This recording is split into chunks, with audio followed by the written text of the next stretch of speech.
Hello everyone, I'm Zethrix. And I'm Savazar. And we played Dinkum for 100 days, and here's what happened.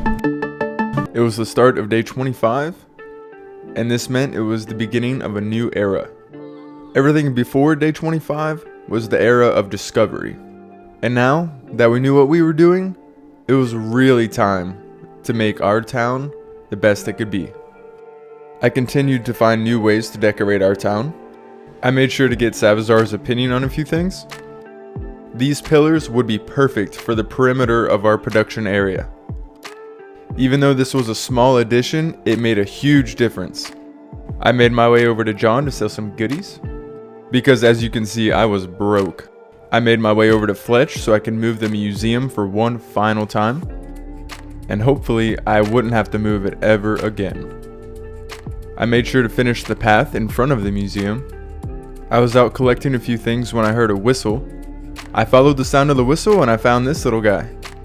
After talking to him for a second, I couldn't believe what I was seeing. I literally wanted everything on this list, but I wasn't ready for that yet. While I was out exploring, I found my first tower. I took a note of what I would need to repair the tower. I planted some of the flowers I collected while I was out foraging. And with that, it was time to wrap up day 25. We got quite a few levels and we made 165,000 dinks. On day 26, it was raining, and boy was I glad. I went over to Fletch to pay off my debt, and then now it was time to move our visiting site. I really liked how our museum looked across from our house. I was really loving how our town was looking. I was still running around town trying to find a new place for our visiting site. While I was up in the bandstand, I realized that my onions were ready for harvesting.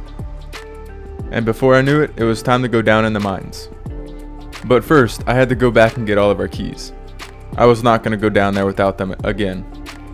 It wasn't long before we found a chest room. I really loved finding these rooms because it always meant we were going to get something good.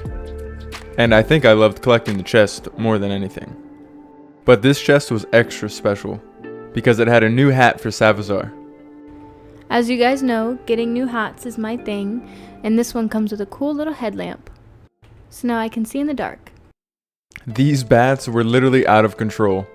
Savazar and I went our separate ways, so I was able to keep all the goodies from this chest to myself. It's hard to tell, but I managed to find another chest room where this bush devil tried to sneak up on me. The only thing notable in this chest was the paint. I found another treasure room, and Savazar was right behind me for this one. I let Savazar have all the loot in this room. And then I finally found another ruby. I was not going to make the same mistake I did before. And we got new slingshots, which I was excited to test out. We're able to use the stones as ammo. I used this alligator for target practice. I killed my first bat with my slingshot. And now it was time for us to make our way out. I made sure Savazar was right behind me. Oops.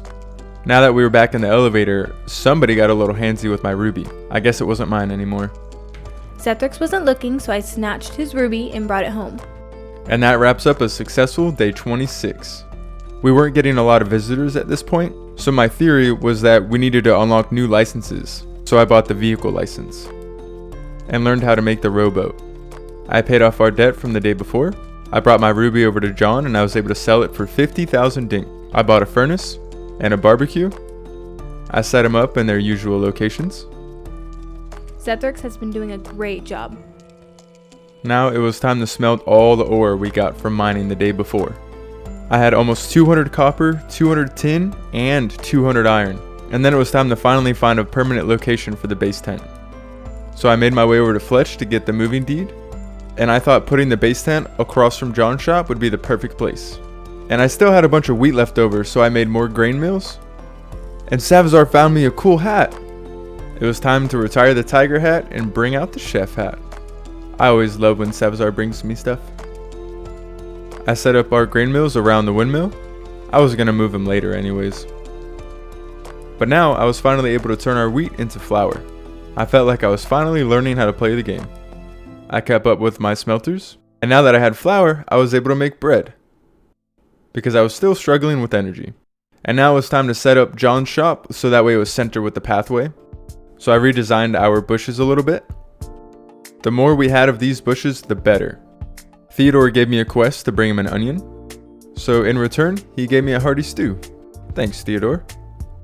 I went out metal detecting.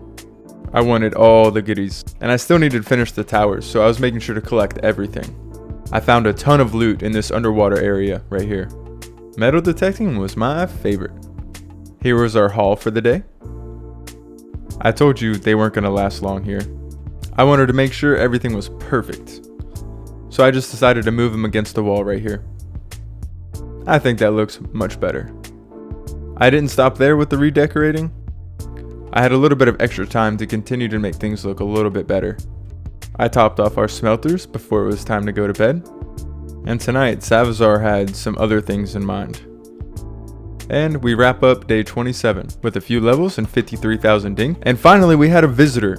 Savazar did not hesitate for this one. This was the moment she had been waiting for. In any game we've ever played it, the animals are always Savazar's favorite. We've been playing Dinkum for 28 days, and this is the moment I've been waiting for since day one. I'm so excited. And I knew it was my job to start designing a home for our new animals. But before I could start and get everything set up, Savazar just couldn't wait. I tried to tell Savazar to wait a second so I could get everything set up for Charlie, but she didn't listen. She already had her camera out and was taking pictures. I accidentally let Charlie out, but I took this opportunity to take pictures of his first time on our island. And just look how excited Savazar is. But we would later learn that just letting the chicken run free like this would backfire pretty quickly. So I started making a few fences so we could make its new home. I started clearing out some space. We had this big open area on this side, and I thought it would be perfect for our animal farm. And I thought it would be pretty cool having it right next to the water like this. Good thing I had all this wood saved up. And this was just a rough draft. I would come back and redesign this at least 5 more times. I just wanted to get Charlie at home. But now the issue was getting Charlie in his home. Savazar's impatience was going to be a big headache for us. But for now, I'd let her figure that one out. I wanted to try to get Erwin to move to the island with us. But now, in order to get Charlie where he was supposed to be, I had to get even more wood. And of course, I battled the local troublemakers in the process. I made lots more fences. I've been chasing Charlie around literally all day, and then he fell asleep, so we took this opportunity to build a barricade around him back to his home. At this point, Savazar was a little nervous. She just wanted to get Charlie somewhere safe. And so now all we had to do was wait for Charlie to wake up so we could get him back in his home. And Savazar literally made us sleep right next to him, so that way he wasn't all by himself. Alright guys, I hope you enjoyed the video. Please don't forget to like and subscribe, and make sure you watch episode 9 to see if Charlie got home safe.